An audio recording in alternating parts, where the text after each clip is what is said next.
Welcome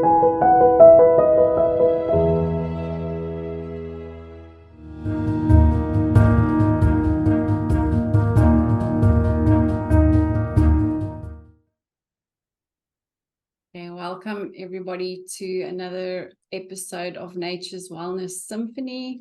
My name's Tammy Bruni and I'm from Lines Arise.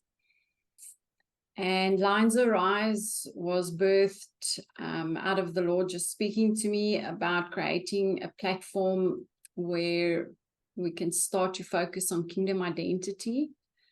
But not only that, is getting people to a place of wholeness in Him on all levels of their functioning, so that they are able to actually tap into what God's got for their lives.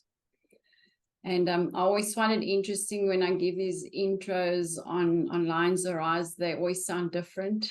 And I realize, there's so many aspects linked to our identity in Christ, and there's so many areas that we look at where we need healing, and that we can just, come into that place of peace with God, spirit, soul, and body, so that what He's doing in our lives can come forward in a greater way.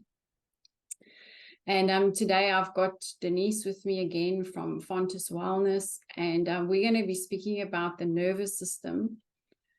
And so I'm quite excited about this today, because for me, dealing with trauma, the nervous system is a huge part of the healing process. How we need to get our nervous system functioning the way it was designed to.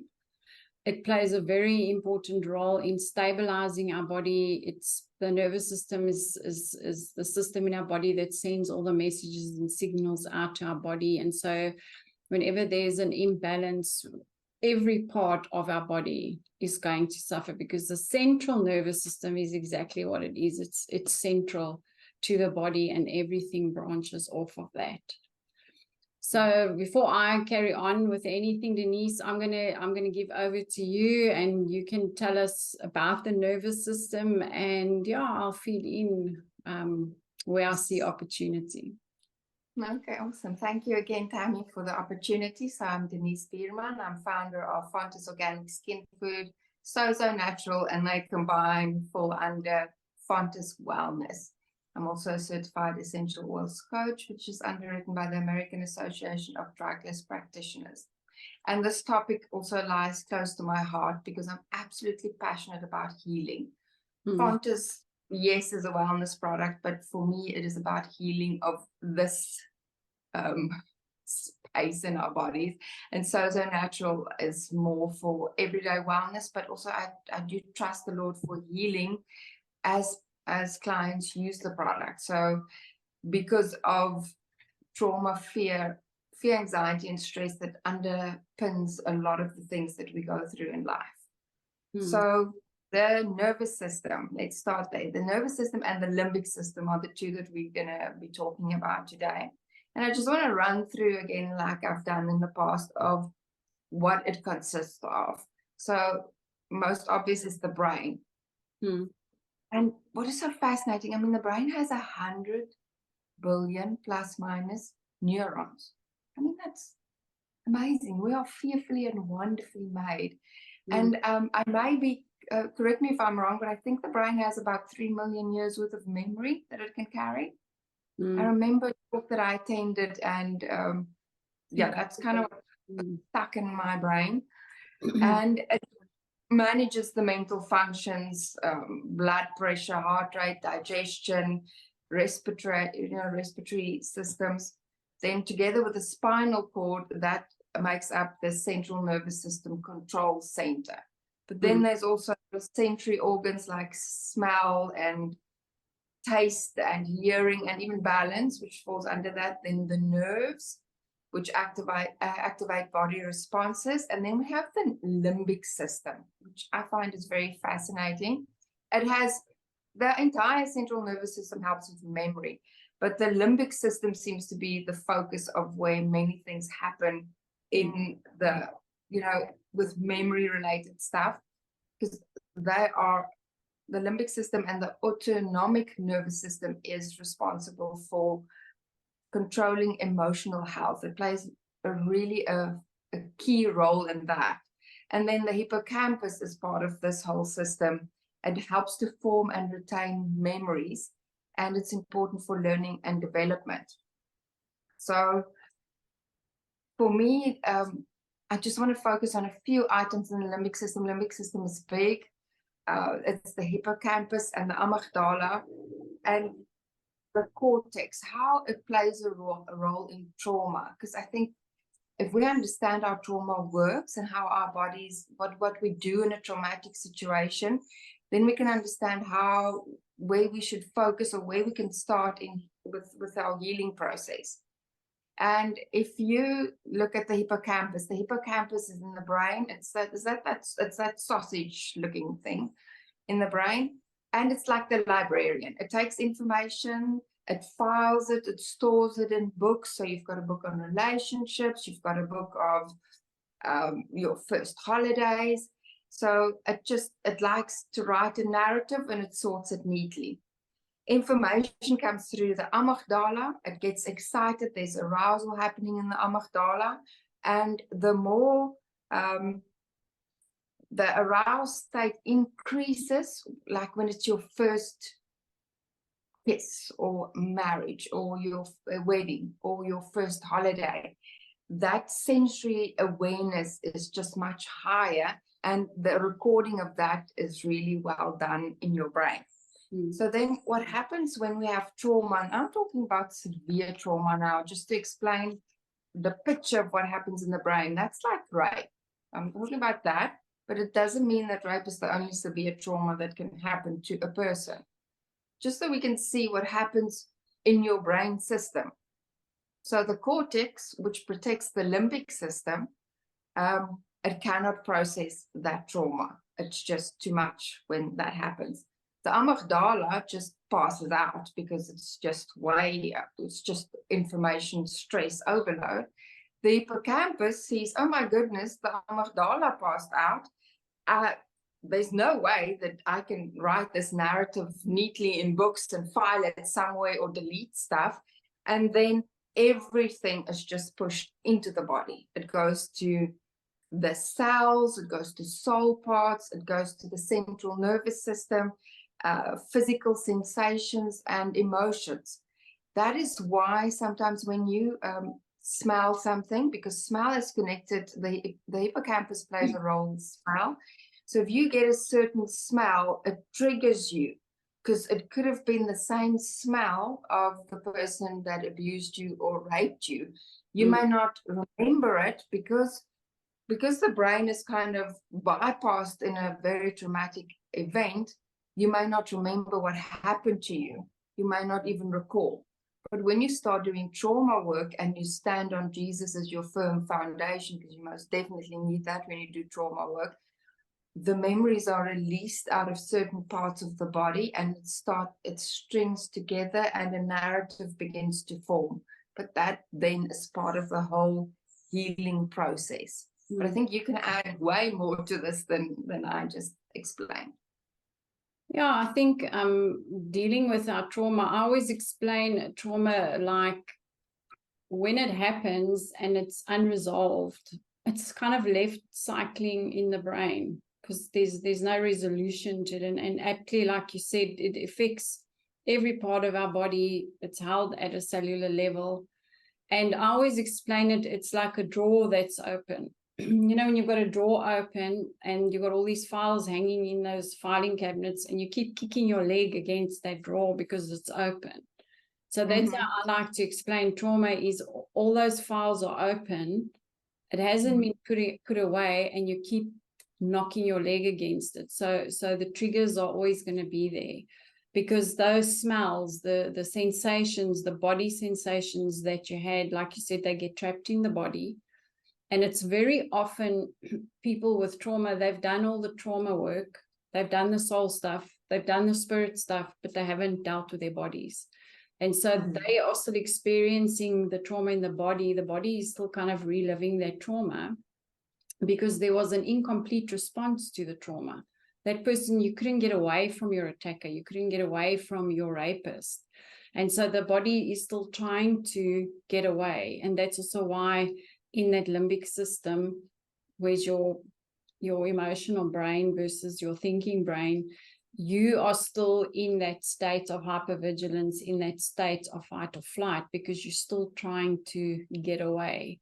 And often then the responses that you have towards people, towards situations where you react in an angry manner towards somebody that reminds you of that incident, consciously or unconsciously, that anger is actually you trying to complete that trauma response that you went through that you couldn't.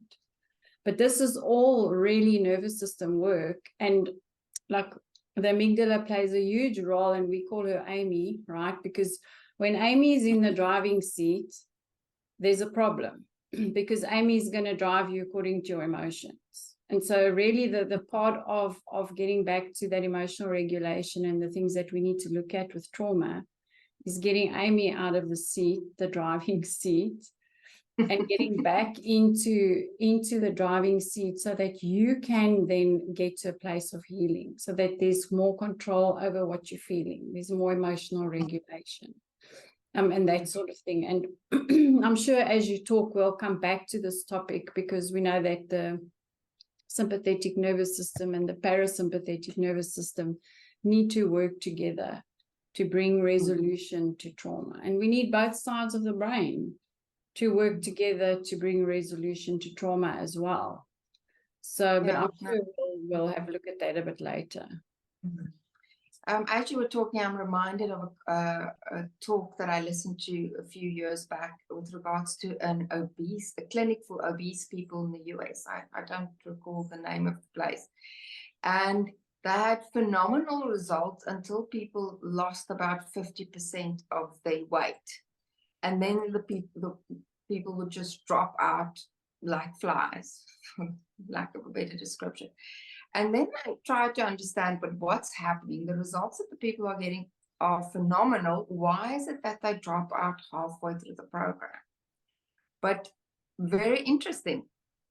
Fat is one of the places where toxins are stored, and toxic memories are stored in fat. So as you lose weight and you deal with fat, those memories are released out of the cells. And it was from women that have been raped or abused, and they felt safe being overweight, because then nobody will look at them, nobody will try to attack them again. And the weight loss and the release of those emotions, and they didn't know that it was happening, and obviously there was no support in dealing with it. People just dropped out of the program. So it's very interesting. So they dealt with the physical side of it, but they didn't deal with the emotional and the trauma that was actually behind the obesity problem.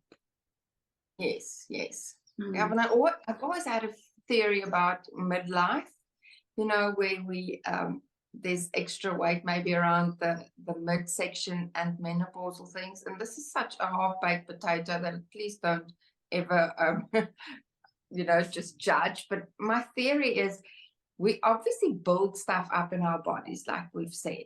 There are toxins there that we have not dealt with. We deal with spirit, emotion, but we have not dealt with the body. If the body locks up toxins and it puts it in fat or other stress, converts it to that, then obviously we need, it's not a calorie counting thing that we need.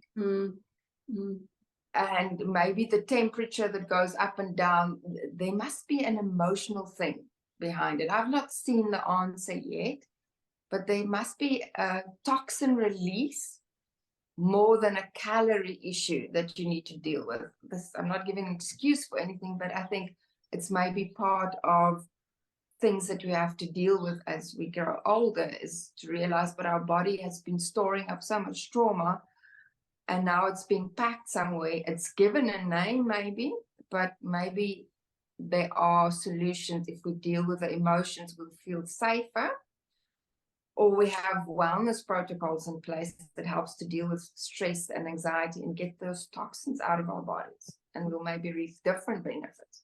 Yeah, so what's become quite big as well is the somatic workouts. Now, somatic workouts focus on moving your body in certain ways stretching in certain ways, coming back to your body, sort of paying attention to your breath and stuff that actually helps the body to release whatever's been trapped inside of the body. And what they've also found with these certain somatic workouts is that it actually starts to help women to lose weight, because they are releasing they're doing the right exercises to release whatever's been trapped in the joints, in the cells, in the whatever. And I think the main focus of these exercises is they're gentle. It's the same with trauma release exercises, right? They focus on simple exercises. They're gentle, they're not hard and pounding on your body like weight training or running or stuff like that. They're very gentle, and it's almost like, I always said, like there's a nurturing of the body in doing these exercises and movements. And so that actually helps to release the tension and even the trapped emotions. So, I mean, some women during these somatic workouts actually just start weeping because it's triggering something in the body that the body needs to release. So there's a lot of value in doing stuff like that when you need to help. And this is all nervous system related. It's getting the nervous system to that place that it can release what needs to be released. Absolutely. Because if I look at something like ashwagandha, I love the adaptogenic herbs. So ashwagandha is something that you can take in your menopause years. It's an adaptogen. It helps your body with a lot of things, including like hot flashes. But it also helps with anxiety. So I find it interesting that it helps with certain bodily things, but then it's also for that. And we know as we age and as these things are not released, maybe there's something about the two systems getting together. I don't know. Yeah, that's right. Yeah, we definitely need more opportunities to look at alternative ways of getting rid of what's stored in our bodies. Yeah. Because we just abuse them. So there's certain brain conditions or central or nervous system and limbic system conditions that we have. And I'm just going to run through a list of some of them, and you may recognize them: ADD, ADHD, addiction, Alzheimer's, anxiety, autism, ear infections, headaches, insomnia, Parkinson's, and restless leg syndrome. So those are just some of the the nervous system conditions. And I want to quote Hippocrates again. And the reason why I focus on him specifically is because he's been accredited as the father of modern medicine. And as you mentioned the other day, Hippocratic oath. So there's roots in where our medical system started. And he's definitely one of them. Otherwise, he wouldn't have been an Hippocratic oath. And last time we mentioned, he said stuff about healing begins in the gut. But he's also accredited with saying that part of health is surrounding yourself with aromatics and taking aromatic baths. And that's a totally different approach. And I had a conversation with Corneille. Her passion is destiny and helping people to be released into their destiny, understanding who they are. So she and I we have a lot of conversations on the Fontes side. And there we spoke specifically about aromatics and what aromatics do for our lives and how they've been used throughout the ages. And it's just in the last 100 odd years that we've kind of moved away from aromatics as medicine. And it's also very interesting because the hippocampus is works with smell. And it works with the olfactory bulb. The olfactory bulb sends information to the hippocampus sends information back. And then memories are connected to smells. And we know that memories are connected to smells. You burst open an orange and that essential oil is released. And you like it because if you had good childhood years, then it reminds you of that. Something good.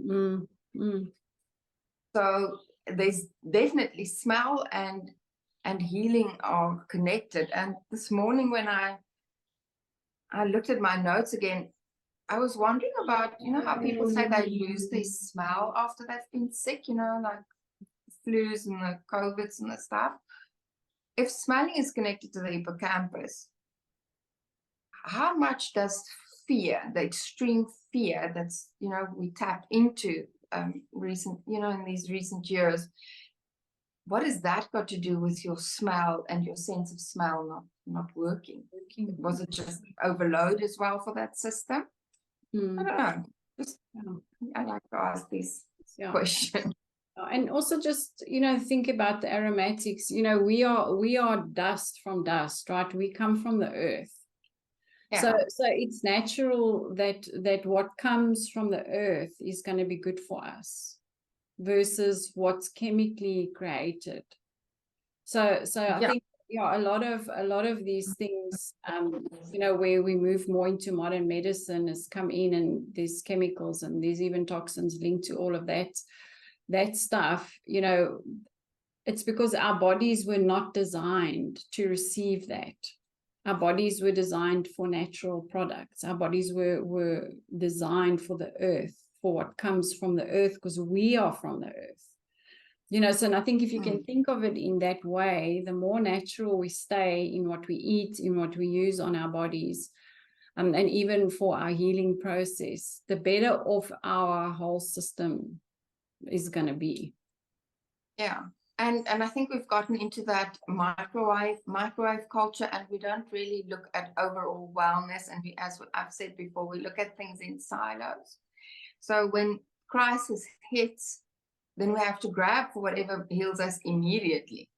But what if we've been investing over time in our immune systems? What if we started with a healing journey? You obviously you need courage for. I'm not going to say you don't, but it's worth going through that. And you take on as much as you can handle over a year period. And the next year you tackle something new, and you build in aromatics and naturals and real food into your system. Then when sickness comes, maybe that's where you focus and see, okay, what is it that I need to deal with here? And won't it be ideal, like I think we've discussed previously, if you can get medicine, modern allopathic, and the natural stuff working together to deal with the real issues, and maybe somebody that helps with the emotional side of what you need to deal with. So again, the holistic perspective on that. The whole holistic approach. Yes. And yes, some people won't opt for going for healing, and understand that, because it is a hard journey and it's just too much. And having to deal with things or face things, you really need Jesus on your side to go through certain stuff. But you won't die. And I think that's the thing. We don't go back, I think, a lot of the time, because we think if we have to look at that, which we've hidden away, we will die. And if you think about, what we spoke about earlier, that dissociation process, it's a God-given ability for us to be able to lock away something terrible that's happened to us, so that, especially if it's in early childhood, because that's where dissociation actually starts, is when we lock it away. We have that ability. I mean, a child that's being molested, for example, what do they, how do they cope with that? It gets locked away. But then the body suffers. So, I mean, if we look at trauma as well, how many times people come that have been through trauma, like you gave your obesity study now as well, that it's the body that's talking about all these things that need to be dealt with. And we need to be able to release those pockets of dissociation, the parts of us that are locked up in that trauma, so that we can be better, because it not only locks the body up from functioning the way it's supposed to, it locks up parts of our destiny as well, because we need all parts of us to work together to walk in that destiny and purpose that God has for us. And to come back to the left and the right brain working together, we've got the limbic system on overtime, trying to deal with all these things. But we need our rational brain, our prefrontal cortex, to be part of the process, to bring the two together. We need to be able to, what they call bilateral stimulation, We need the left brain and the right brain working together, doing this to take that memory, to take it, to process it, and then to be able to file it away so that the hippocampus can do its job. But then also looking at trauma and stuff that happens, it compromises the effectiveness of the hippocampus as well to do its work. So we see how everything just has an impact on all these systems. Yeah. So, And I say that it's hard to go through a healing journey, and it is, that I can attest to. But the end result, if you push through, is that you walk in design, in destiny. You get a better understanding of who you are, what you are. They say if you don't stand for something, you fall for everything. But you grow in terms of identity, of who you are in Christ, what his role is in your life. And there's a confidence to do life, which you don't have when you hide away because of fear, anxiety, and stress. And then the only people that suffer other than yourself are all the loved ones around you, because you vomit out your brokenness on them. And that's not, just creates one big messy environment. It's like a cycle, right, that just keeps going. Yeah. So I think part of why these talks that we're having, why they are important, is that we also understand that our bodies are fearfully and wonderfully made. It's an amazing machine, actually. And if one follows us through all our talks, it's about building confidence in how we were put together, to see that the body does have an innate ability to heal itself. We just need to give it certain tools, and there are things that we can do to assist. Because I think if we've lost that confidence that our bodies are these powerful machines, then we run after other things that makes the situation maybe even worse than what the quick fixes to make us feel better. Yes. And fragrances and therapeutic fragrances, they are great quick fixes. It really does help. A good quick fix. Caffeine, grabbing a chocolate. It might have the same effect on you, but it's not as good for you. Hey. Yeah, no, that's definitely true. And then, so those we've now mentioned obvious trauma things, but there are other things that cause trauma in the body that affects the central nervous system, and that's not as obvious, or we don't really think about it being obvious, and that's television and movies. Watching a traumatic movie with violence or all of that affects you as if you were there, because our brain sees it, it goes straight into the system, and you experience it as if it's happening to you. And it is a programming in a way. And you walk away from that, and 3 days later you sit and you wonder, why am I fearful? Why do I sit with anxiety? And it's because of what went into the eye gate and the ear gates, and your body is processing that, and it's traumatizing you. The less time you spend in that type of environment, or choose things wisely, that is part of what is a stressor on the body and the central nervous system. Yeah, and I mean, that's also, the death is the opposite of life. So when we're watching all this violence, and that kind of thing, it's death. We're feeding ourselves with death, and yes. that's not what we're supposed to be doing. No, it's not. And if you think about it, that damage to limbic system causes disorders of increased anger and violence. Obviously, anxiety disorders, appetite dysregulation, overeating, binge eating, emotional eating, trouble forming memories, and then cognitive disorders like Alzheimer's. But if you sit with anger in your system, because anger is the closest emotion to extreme sadness of what has happened to you over your life, you just can't remember what happened. And that saying, what sticks and stones can break my bones, but your words don't. That type of thing. And time heals everything. Hello, time makes you forget what's killing you, and words do break you.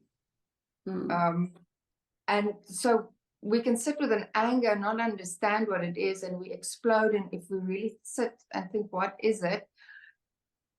We don't know, because it's hidden in pain, and we don't want to look at that pain, as I said, because we are worried that we will die. I think that's the main reason we don't look at things, or we'll go crazy, insane, because of the stress of it. But because you have that and you watch something that is violent as a way to feed this which is in you, it just makes your whole environment worse. And then we wonder, oh, why do I look like this? Or why does my child sound like that?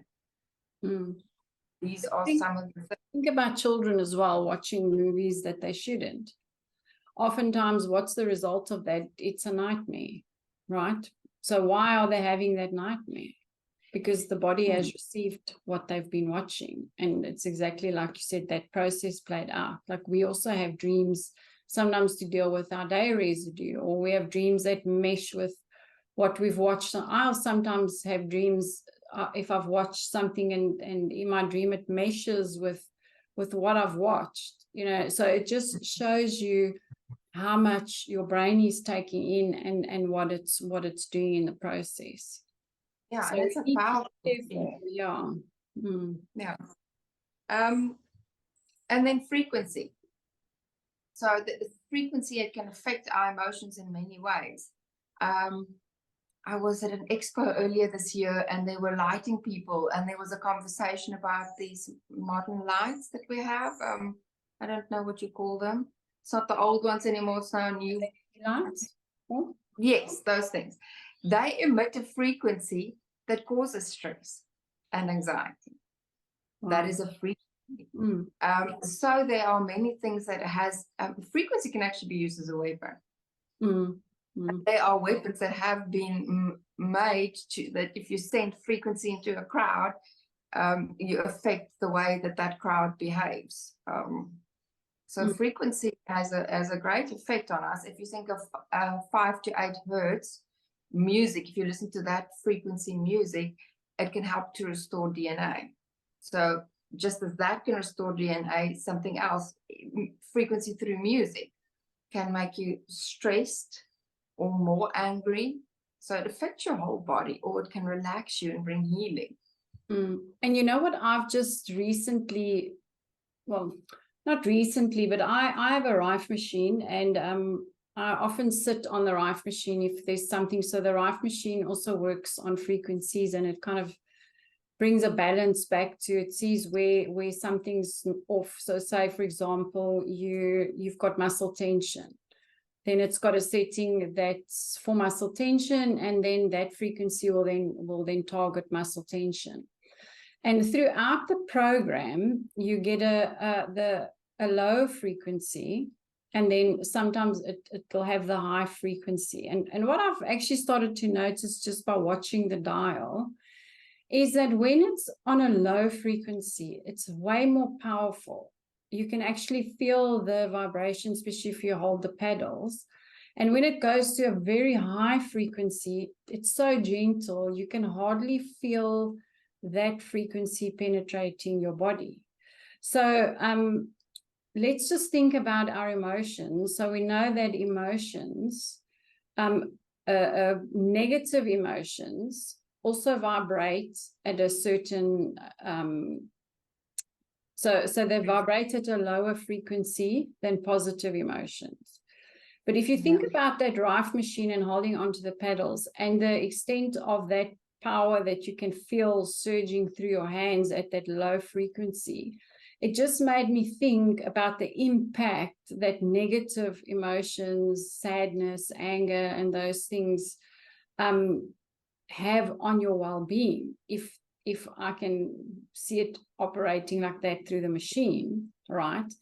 And peace and love and joy, would be those more gentler frequency that you can hardly feel, and it gives you just a sense of calm, because the positive emotions don't have as higher impact as that negative emotion, right?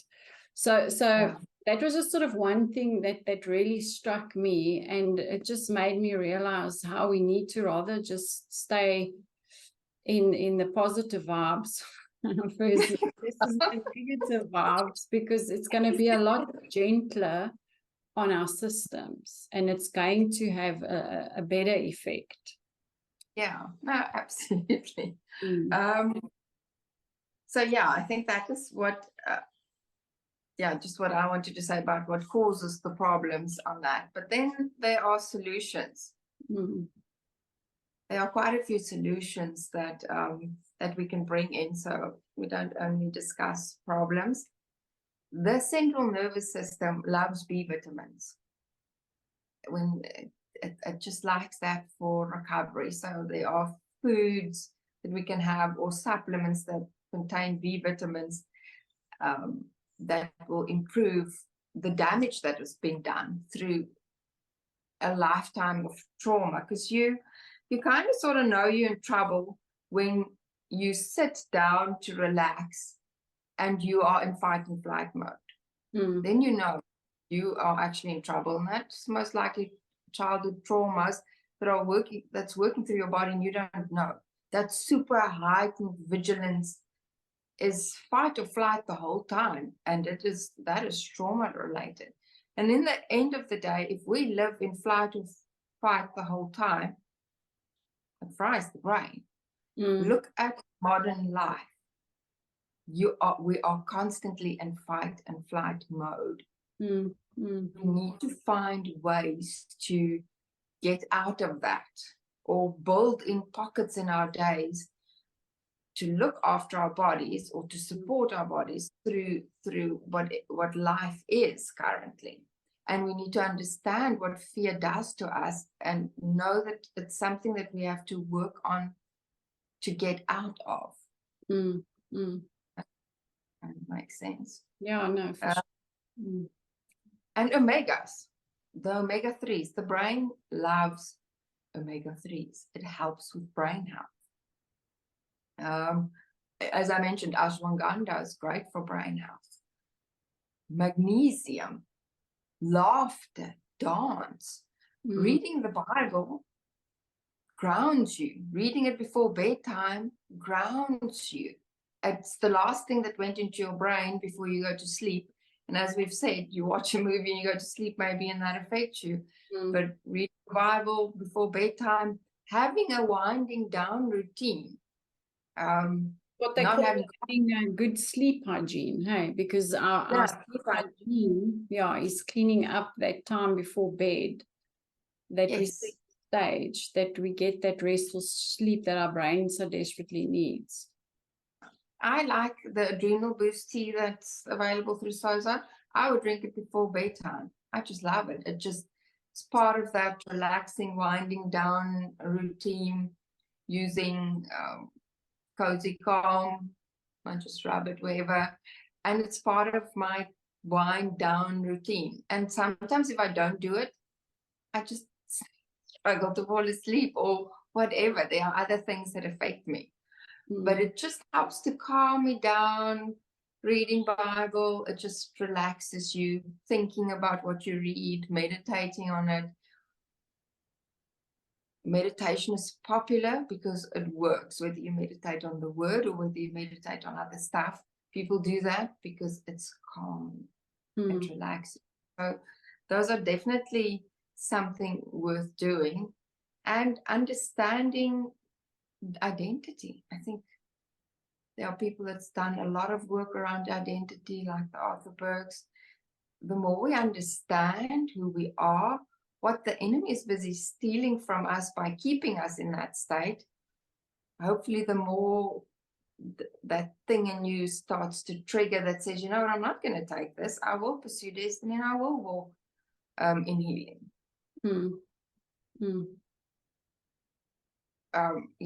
If the enemy is so afraid of you and puts you in that state, kill, steal, and destroy, so that's his job, what are you that is so afraid of you? Yeah, what's he preventing from coming forward? Exactly. And then essential oils. Essential oils are amazing. I don't know if there's something you wanted to add at this stage or not. You can continue, and then I'll add when you're done. I'll add something. Okay.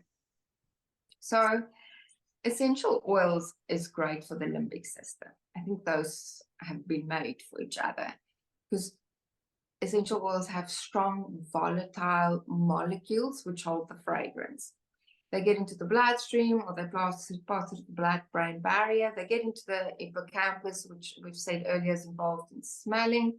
There's some interaction between the hippocampus and the olfactory bulbs, and the hippocampus then emits strong emotional signals based on these cells, which goes to various parts in the body, the heart, the digestive system.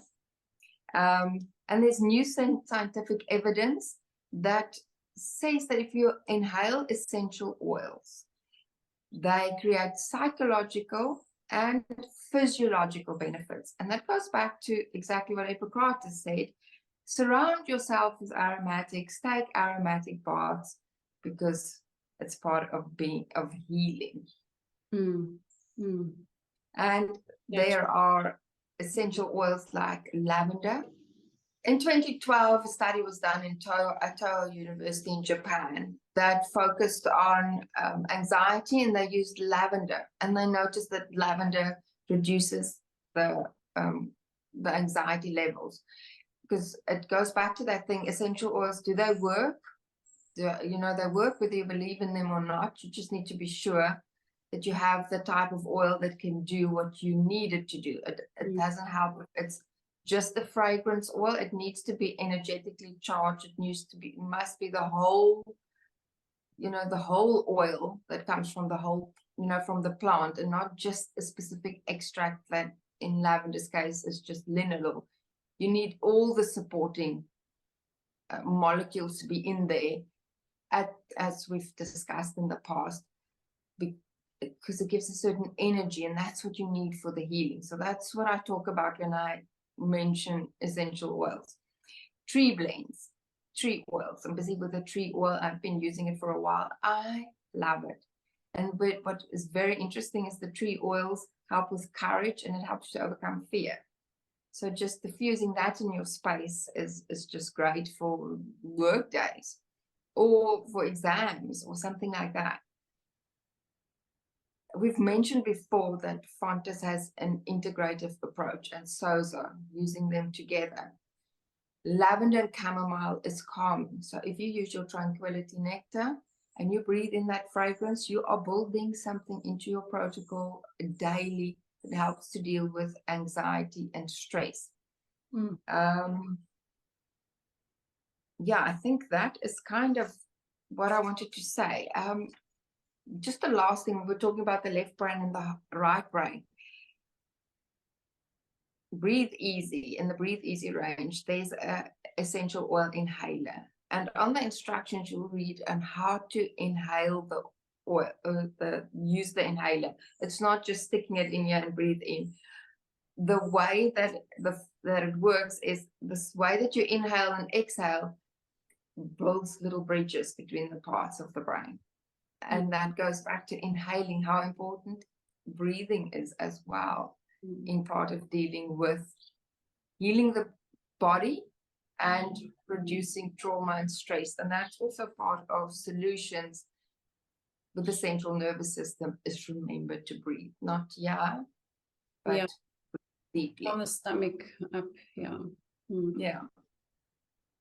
So that actually then helps with that bilateral stimulation, the breathing of the oil. So it's the impact of the oil, but also the breathing, the effect of the breathing in the process. Yes. So I just want to close with, I think a talk on the nervous system would be incomplete without looking at polyvagal theory. And I know I've probably mentioned this a couple of times before, but polyvagal theory specifically looks at our nervous system and the role, especially with the, you know, the autonomic nervous system. But we look at with polyvagal theory, they look at the parasympathetic nervous system, the sympathetic nervous system, and then the social engagement system. And so they look at the roles that these play in our journey, you know, so that we have to engage all these systems to be able to get to a good place. So if we look at, so one of the things that polyvagal theory introduces is the social engagement system, which plays a very critical role in regulating our interactions with other people, right? Because we know we need people, right, in our lives. And so it involves the cranial nerves, which are the facial and the vocal muscles, which we need to engage with people, right? Because we've got expression on our face, they hear our voices. That's the baby's also very first, is what's mom's expression, that attunement, you know, what's mom's voice like, or, you know, that sort of thing. They respond to that. And when this is active, the social engagement system, and it's safe, it provides just that sense of safety for us, and connection and the communication that we need. So this again shows you that even our nervous system needs healthy social engagement and needs connection. Because think about when you're in an isolated place and you're isolated all the time, it doesn't do your brain well. It's actually very negative for your brain, because we were not wired for that. We were not wired for isolation. So it really does play a huge role. And then we look at the parasympathetic nervous system, which is a very key component of the autonomic nervous system that's responsible for our rest and digest. So the breathing, the somatic exercises, all these things that we do to try and bring our body back to calm, it's all a part of because the parasympathetic nervous system is what you need to engage to bring calm to your body, right? And then we look at the vagus nerve, which is a very important part of polyvagal theory, which I've shared before, runs from here to the top of your gut. That's really important for the rest and digest, for bringing calm to the body. And there are various exercises we can do to bring that calm to the body. And then we also see that we've got the sympathetic nervous system, which is where our fight or flight sits, right? So we want to come out of sympathetic nervous system and into parasympathetic nervous system, and we want to use the vagus nerve to help us, because depending on what state you are in, the dorsal vagal nerve complex, which will then mean that we immobilized and we're stuck in that threat response. But if we look at the ventral vagal versus the dorsal vagal, that is now where we can get to a place where we can be calm and we can be rested. So obviously this is just a bit of science, but it's very important for us to understand how we operate when we're in that hyper-aroused state. What do we need to do to come back to calm?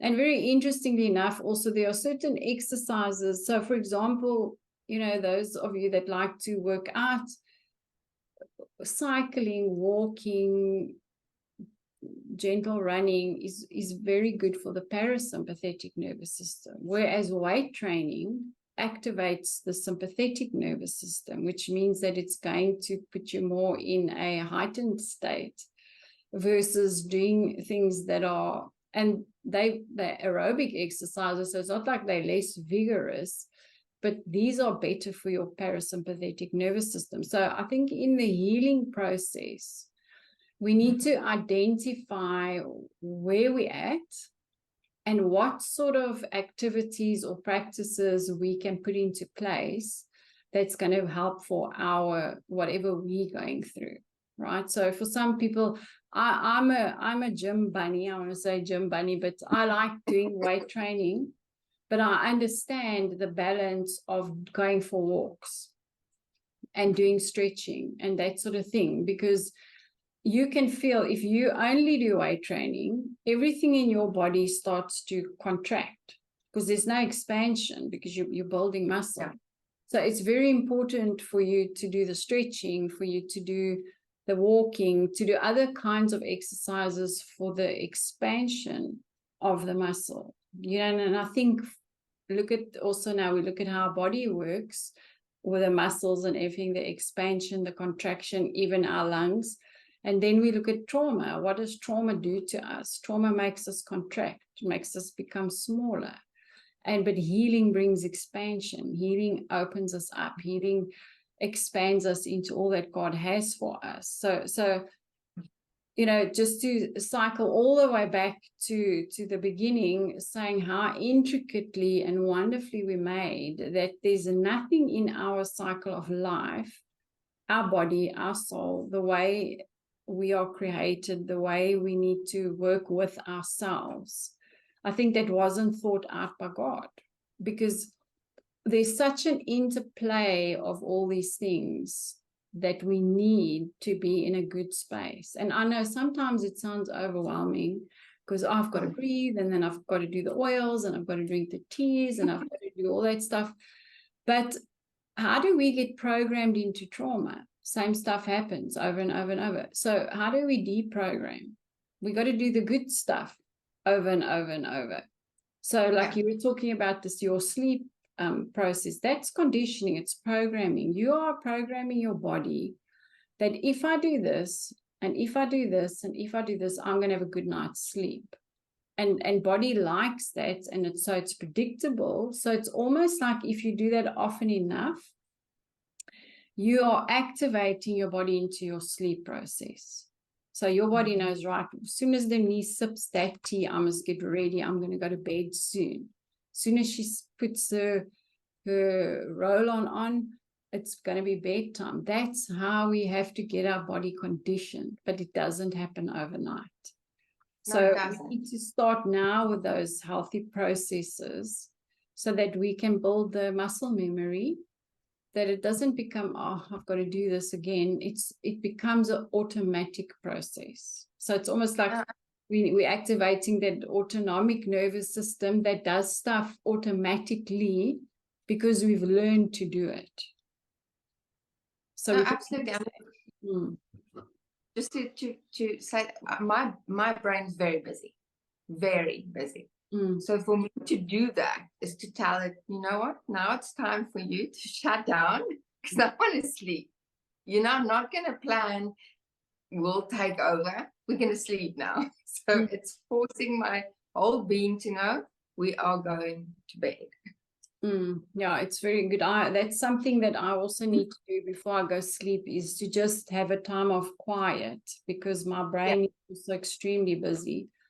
And so often I will, even once the lights are off, I will just lie there very quietly, and I think about my day, and I think about the Lord, and I thank him for the day, and I just consciously try and think about the day, in essence, to just release that day and all the stuff that can hinder sleep, and think about the goodness of God, and get to that place of sort of stepping into the realm of the spirit and focusing on that. And it's so nice to fall asleep within that process.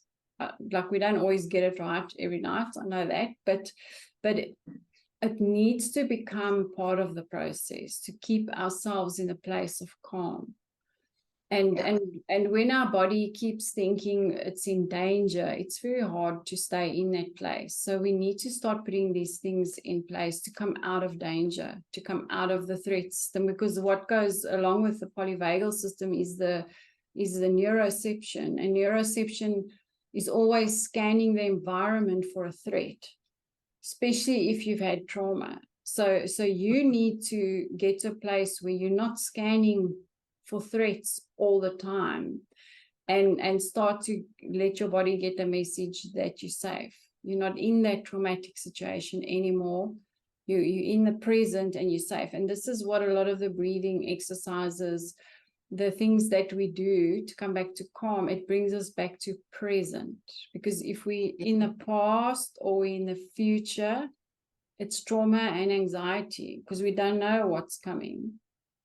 So to just stay in the present is what we need to do. And we need to do whatever it is that we can just to help our bodies. Because we know that fear is the opposite of faith. Fear is death. as well. It's not life. And so this is constantly the choice we need to make every day, is we choose life or we choose death, right? We choose blessing or cursing. So we have to reject the cursing and reject the evil. So it's to filter out in your day what is life and what is blessing. No, absolutely.